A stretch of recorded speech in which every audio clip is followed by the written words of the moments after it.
Jua-jua, selamat pagi buat kita semua, saudara-saudara yang terkasih dalam Kristus, jemaat Tuhan dimanapun berada, secara khusus jemaat Tuhan yang ada di GBKP Klasis Jakarta, Kalimantan. Sebelum kita memulai segala aktivitas kita sepanjang hari ini, kami mengundang kita untuk terlebih dahulu merenungkan firman Tuhan lewat sapaan teduh pada pagi hari ini. Sebelum kita membaca dan merenungkan firman Tuhan, mari kita bersatu di dalam doa. Kita berdoa. Bapa di dalam surga, kami bersyukur atas penyertaan-Mu di dalam istirahat kami. Kami juga bersyukur atas hari yang Tuhan sediakan bagi kami, atas kekuatan kesehatan yang Tuhan berikan. Dan sebelum kami melaksanakan seluruh aktivitas pekerjaan, usaha, dan pelayanan kami, terlebih dahulu kami mau datang ke hadapan-Mu Tuhan, mendengarkan firman-Mu, karena firman-Mu lah pelita bagi kaki kami, terang bagi jalan kami. Kami memohon kiranya Roh Kudus memimpin kami untuk memahami kebenaran firman-Mu, menerimanya di dalam hati kami, serta melakukannya dalam hidup kami sehari-hari. Tuhan kiranya menolong hamba-Mu, dalam hamba-Mu memberitakan kebenaran firman-Mu. Berfirmanlah ya Tuhan, kami siap mendengarkannya. Di dalam nama Yesus kami sudah berdoa dan bersyukur. Haleluya, haleluya, amin. Bapak, Ibu, saudara-saudara yang dikasihi oleh Tuhan, firman Tuhan yang menjadi nas renungan dalam sapaan teduh pagi ini diambil dari Yohanes pasal 21 ayatnya yang ke-17. Kami membacakan firman Tuhan kepada kita. Kata Yesus kepadanya untuk ketiga kalinya, "Simon anak Yohanes, apakah engkau mengasihi aku?" Maka sedih hati Petrus karena Yesus berkata untuk ketiga kalinya, "Apakah engkau mengasihi aku?" Dan ia berkata kepadanya, "Tuhan, engkau tahu segala sesuatu. Engkau tahu bahwa aku mengasihi engkau." Kata Yesus kepadanya, "Gembalakanlah domba-dombaku." Mengapa Yesus bertanya kepada Petrus sampai 3 kali? Sering dikaitkan dengan penyangkalan Petrus kepada Yesus yang juga dilakukan oleh Petrus 3 kali.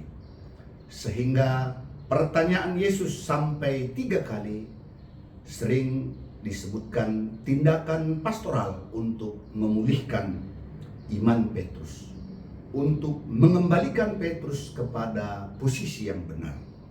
Karena Tuhan sendiri tidak mau Petrus hilang, tidak mau Petrus kehilangan imannya kepada Yesus.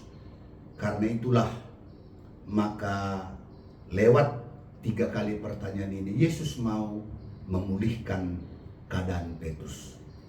Namun menarik kita perhatikan kata kasih yang dipakai oleh Yesus kepada Petrus ketika bertanya pada yang pertama dan kedua tidak sama dengan apa yang dipakai oleh Yesus pada pertanyaan yang ketiga. Kalau yang pertama dan kedua, Yesus bertanya, "Petrus, apakah engkau mengasihi aku?" dengan kata agapao, yang berasal dari kata agape, kasih Allah, dengan kasih yang tidak terbatas. Dan Petrus ketika menjawab, "Aku mengasihi engkau," dia tidak berani menggunakan kata agapao, tapi Petrus menggunakan kata philia, kasih persaudaraan.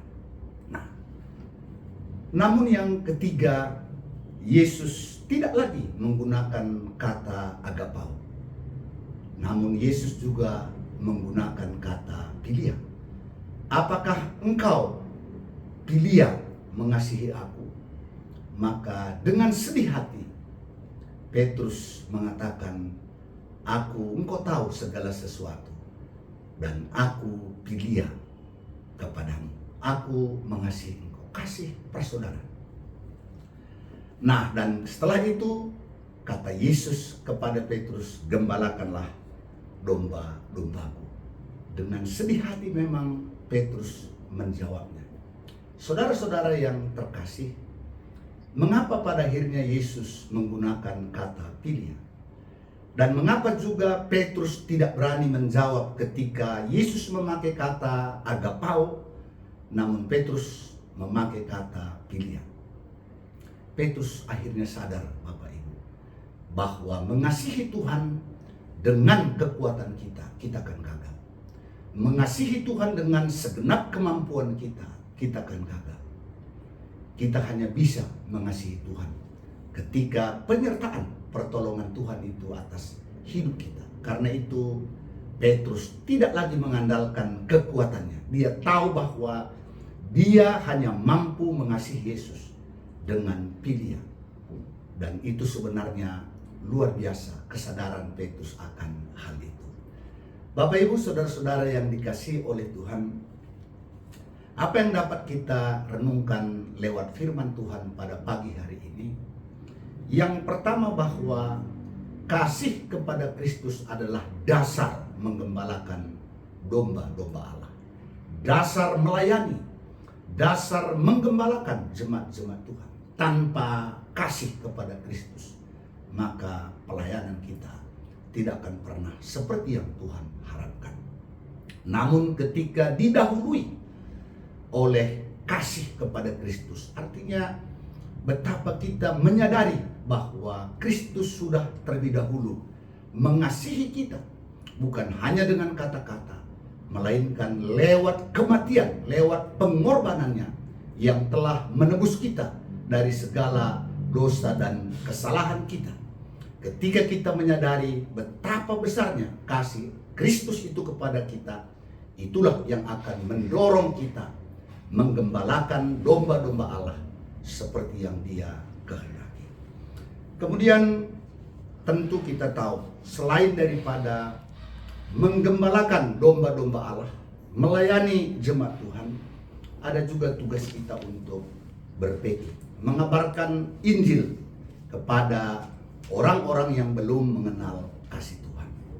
Karena itu, mari Bapak Ibu, saudara-saudara yang dikasihi oleh Tuhan, kita yang sudah mengalami, menerima kasih besar Kristus lewat pengorbanannya kepada kita, kita melayani domba-dombanya, melayani jemaat Tuhan, melayani sesama kita sebagai orang percaya, supaya tidak ada satupun yang hilang, melainkan kita dapat memuliakan Tuhan di dalam kehidupan kita.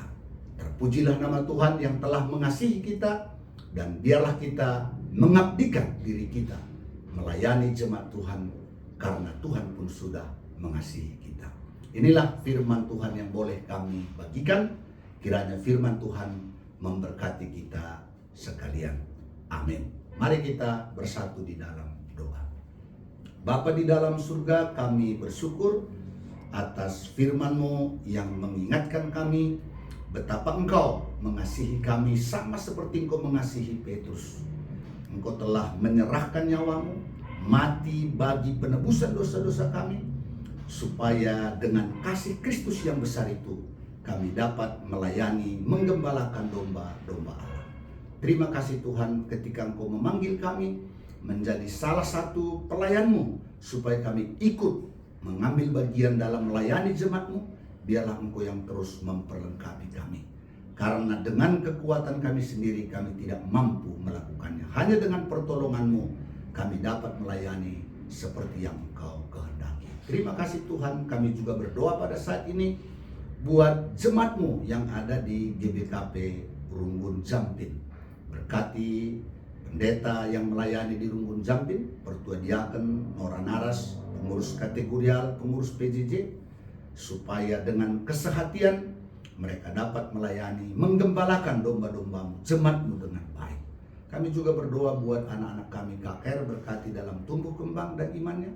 Demikian juga anak-anak kami Permata, berkati di dalam kemudaannya, dalam pendidikan perkuliahan. Demikian juga dalam mencari pekerjaan dan juga dalam mereka melakukan pekerjaannya. Terima kasih Tuhan. Kami juga tidak lupa mendoakan seluruh hamba-hambamu dimanapun berada, khususnya di Klasis Jakarta, Kalimantan. Baik pendeta emeritus, pendeta, para pertua diaken emeritus, pertua diaken, dan seluruh pengurus kategorial, pengurus PJJ. Berkati kami semua Bapa dalam melayani jemaat-Mu, dalam menggembalakan domba-domba-Mu. Terima kasih Tuhan, yang sakit Tuhan sembuhkan, yang lemah Tuhan kuatkan, yang memiliki pergumulan Tuhan kiranya memberi hikmat dan mendapatkan jalan keluar atas persoalan mereka. Terima kasih Tuhan, sertai kami sepanjang hari ini dalam melakukan segala pekerjaan, usaha, aktivitas pelayanan kami, supaya apapun yang kami lakukan semuanya menjadi kemuliaan bagi nama Tuhan. Inilah doa kami Bapa, dalam nama Yesus kami sudah berdoa dan bersyukur. Haleluya, haleluya, amin. Mari kita sama-sama berdoa seperti yang diajarkan Tuhan Yesus kepada kita. Bapa kami yang di sorga, dikuduskanlah namamu, datanglah kerajaan-Mu, jadilah kehendak-Mu di bumi seperti di sorga. Berikanlah kami pada hari ini makanan kami yang secukupnya, dan ampunilah kami akan kesalahan kami, seperti kami juga mengampuni orang yang bersalah kepada kami. Dan janganlah membawa kami ke dalam pencobaan, tetapi lepaskanlah kami daripada yang jahat. Karena Engkaulah yang mempunyai kerajaan dan kuasa dan kemuliaan sampai selama-lamanya. Amin. Shalom, Tuhan memberkati.